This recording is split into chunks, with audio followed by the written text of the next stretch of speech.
या पुरीचा हा खमंग कुरकुरीतपणा, वरून येणारे कांदा आणि टोमॅटोची अशी सॉफ्ट आणि थोडीशी टेस्ट, सॉफ्ट बटाटा, नंतर हे झणझणीत असं हिरवंगार पाणी ज्यात आलं आणि पुदिना टाकलं.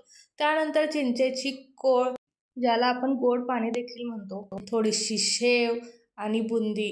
वाह! नरम, कुरकुरीत, तिखट, गोड ही सगळी टेस्ट जर एकाच पाणीपुरीत मिळणार असेल ना, तर क्या ही बात है. तर एक अशीच मस्त रेसिपी मी तुमच्यासाठी घेऊन आले. त्यामुळे चॅनलला सबस्क्राईब करायला विसरू नका आणि स्टे ट्यून. कारण ही पाणीपुरी जर तुम्ही बनवलात ना, तर तुम्ही दुसरी पाणीपुरी ट्रायच करणार नाही, ही माझी खात्री आहे.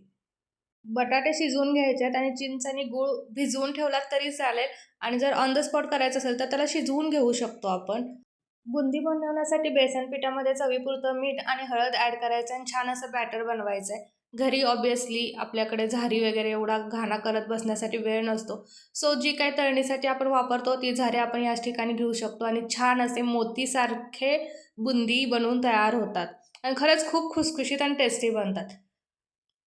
बघा मोतीसारखे अगदी गोल गोल छान तयार झालं. नंतर हे पाणीपुरीचं पॅकेट आहे, जे आपण तळायचं आहे पाणीपुरीसाठी. हे जर तुम्ही मार्केटमध्ये घ्यायला गेलात तर ₹40 एक पॅकेट मिळतं, पण हेच डीमार्टमध्ये तुम्हाला ₹20 एक पॅकेट मिळून जाईल. हे सगळं मस्त असं चमचमीत खात असताना खिशाकडं पण थोडंसं लक्ष दिलं पाहिजे, नाही का?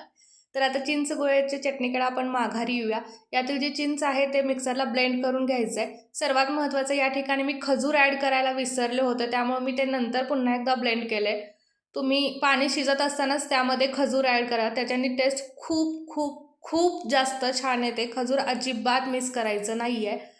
आणि ही प्रोसेस इथंच संपलेली नाही आहे. ही चिंच गुळची जी गोड चटणी आपण बनवणार आहोत ती अप्रतिम आहे आणि निश्चितच थोडेसे कष्ट घ्यावे लागतील.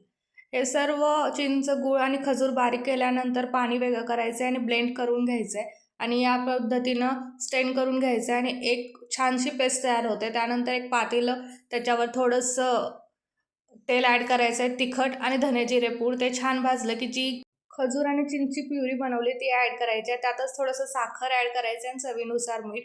हे मिश्रण थोडंसं घट्टसर झालं की जे आपल्याकडे शिल्लक पाणी होतं ते ॲड करायचं आहे किंवा तुम्ही एक्स्ट्रा पाणी देखील त्यामध्ये अजून ॲड करू शकता. आणि ही आपली चटणी तयार झालेली आहे. त्याला एक उकळी घेऊन द्यायची आहे. आता या पाण्याची तर रेसिपी तुम्हाला माहितीच असेल. कोथिंबीर, हिरवी मिरची, काळं मीठ, पुदिना, थोडंसं मीठ आणि आलं. थोडंसं पाणी ॲड करायचं आणि छान मिश्रण बनवायचं आहे. त्यानंतर ते स्टेन करायचं आहे आणि यातच आपल्याला थोडासा चाट मसाला आणि धने जिऱ्याची पूड हे ॲड करायचं आहे. ह्याच्यानं टेस्ट खूप जास्त छान येते. आणि हे सर्व मिश्रण व्यवस्थित एकत्र करून घ्यायचं आहे. त्यानंतर आपण जे बनवलेली बुंदी, शिजवलेले बटाटे ते सगळं एका ठिकाणी मस्त आणायचं आहे. जेणेकरून बघूनच आपल्याला भूक लागली पाहिजे आणि मस्त असं पाणीपुरी बनवा आणि एन्जॉय करा. मनसोक्त खा, जितकी हवी तितकी खा आणि ऑब्व्हियसली चॅनलला सबस्क्राईब करायला विसरू नका. कारण ही पाणीपुरी जर तुम्ही बनवून खाल्लात ना, तुम्ही परत येऊन मला सबस्क्राईब कराल ही मला खात्री आहे. So take care. Bye bye. पुन्हा भेटूच.